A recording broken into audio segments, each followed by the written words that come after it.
संभाजीनगर में नगर प्रशासन के खिलाफ नागरिकों का गुस्सा आज सड़कों पर फूट पड़ा।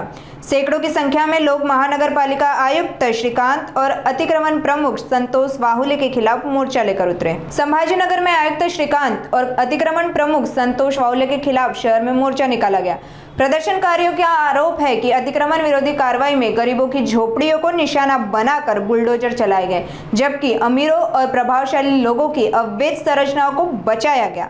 मोर्चे में आयुक्त को तत्काल पद से हटाने, वाहुले पर कार्रवाई करने और बेघर हुए लोगों को मुआवजा व वैकल्पिक आवास देने की मांग उठी। चेतावनी दी गई कि मांगे न मानी गई तो आंदोलन तेज किया जाएगा।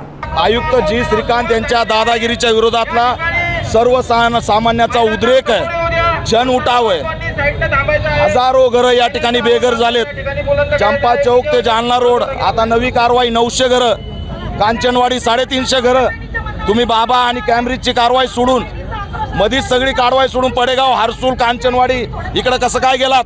म्हणजे भांडवलदारांना वाचवायचं, श्रीमंतांना वाचवायचं आणि वक्फ बोर्डाच्या जमिनीवर बसलेल्या झोपडपट्ट्या अधिकृत असताना त्या झोपडपट्ट्या टार्गेट करून गरिबांच्या विरोधात या ठिकाणी या आयुक्तांनी अति केलेली आहे, हुकुमशाही केलेली आहे, बुलडोरशाही केलेली आहे। आज 10,000 घरं जर बेघर होत असतील तर या शहराचं अस्तित्व धोक्यात आलेलं आहे। या छत्रपती संभाजीनगर औरंगाबादचं अस्तित्व वाचवण्यासाठी हा आजचा या ठिकाणी मोर्चा आहे।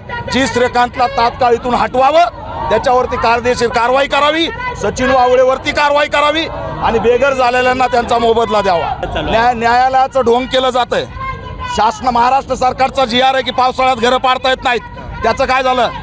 तो का पुढे आणला जात नाही GR? आणि शेवटी डॉक्टर बाबासाहेब आंबेडकरांनी जे संविधान बनवलं, ते मूलभूत हक्क अधिकार जे दिले ते लोकांसाठी दिलेत। कोर्ट असेल, न्यायालय असेल, संविधान असेल, कायदा असेल, हा लोकांसाठी असतो, कोर्टासाठी लोक नसतात।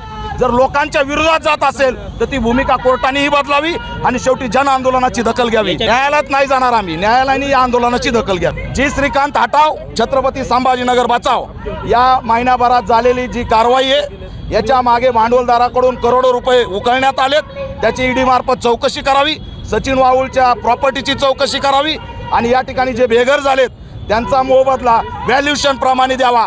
आणि जी कारवाई आता पुढे 15 ऑगस्टच्या धमक्या देऊन केली सांगितली जाते, ती सगळी कारवाई आत्ताची आत्ता स्टॉप करावी, अन्यथा शेकडो लोक येणाऱ्या काळात आत्मदहन केल्याशिवाय राहणार नाहीत। पालकमंत्री गप्प आहेत, आमदार गप्प आहेत, खासदार गप्प आहेत। न्याय कुठं मागायचा? हा असणारा ओरिजिनल स्वाभिमानी लोकांचा जनउठाव आहे।